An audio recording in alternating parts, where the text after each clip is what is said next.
Olha, e com a saída dos militares americanos do Afeganistão, como é que será que fica agora a vida por lá?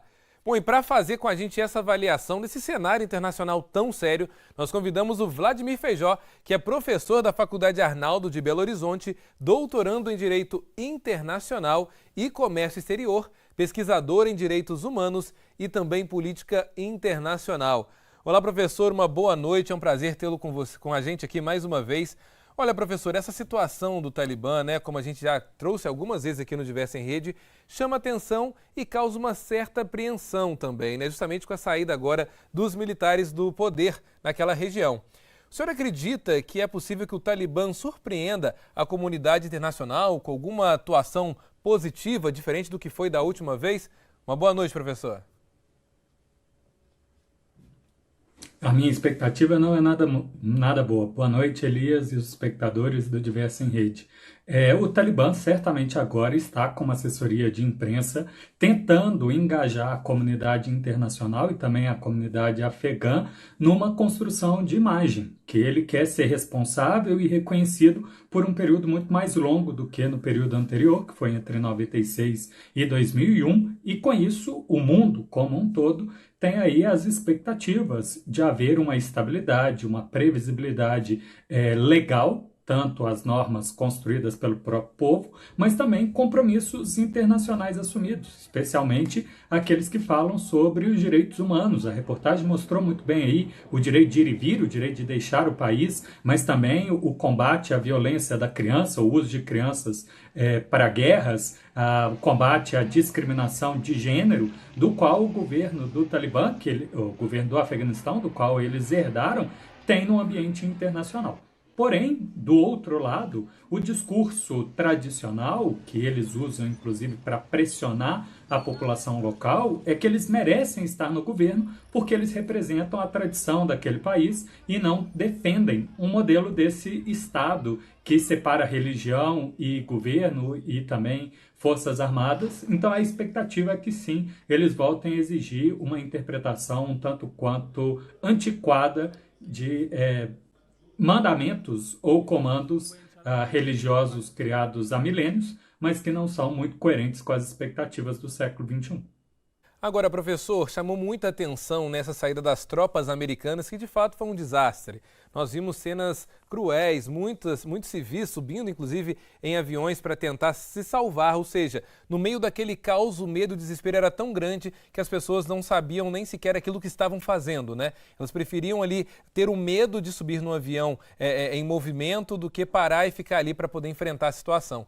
O senhor acha também que essa situação das armas terem ficado para trás também não foi uma imprudência muito grande?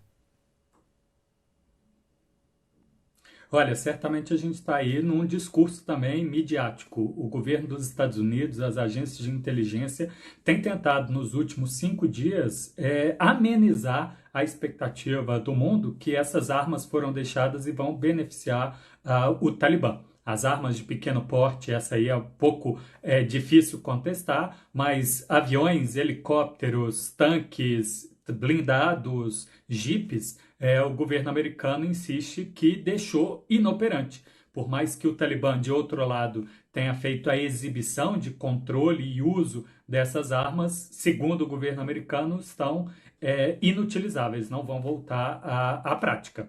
Nós temos que reconhecer que parte da informação do governo americano pode ser verdadeira, de fato eles podem ter desmantelado alguns instrumentos, mas outro pedaço pode não ser, porque política externa de um país não é totalmente pública.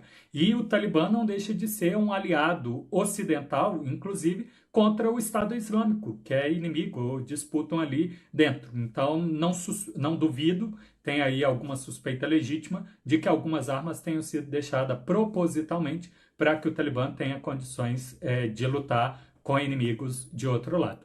E um segundo elemento que é inegável, os Estados Unidos antecipou a saída. E nisso aí as questões logísticas foram prejudicadas. A quantidade de voos que existiriam foram certamente manejadas para o esvaziamento de população civil. Então, o que poderia ter sido utilizado para trazer de volta armas não foi, porque houve uma prioridade de carregar humanos. Mas ainda assim, foi muito desorganizado, bastante violento, inclusive, né, para aquelas pessoas que tinham a expectativa de que receberiam apoio. Sem dúvidas, professor. Inclusive, o senhor acabou de citar agora a situação também do Estado Islâmico naquela região e ia falar justamente sobre isso. As ações do Talibã, elas já chamam atenção, né? Há uma preocupação da comunidade internacional. Mas em meio a isso tudo, há também outros grupos extremistas, né? Como é que o senhor avalia também a situação do povo afegão justamente agora, com além do medo do Talibã, ter também esses outros ataques, como vimos também no aeroporto dias atrás? Exato. A própria reportagem mostrou agora há pouco que de 2013 para cá a situação da população anda declinando bastante, porque o governo americano, a presença ocidental e o governo criado no Afeganistão nunca chegou a ter o controle absoluto do país. E esses grupos radicais tiveram controle do interior e foram ampliando, e com isso usando de táticas de terror para agregar novos combatentes, para desestimular que pessoas apoiassem esse governo ao estilo ocidental. Então já são 8 anos dessa instabilidade crescente. A diferença do Talibã para o Estado Islâmico talvez seja significativa.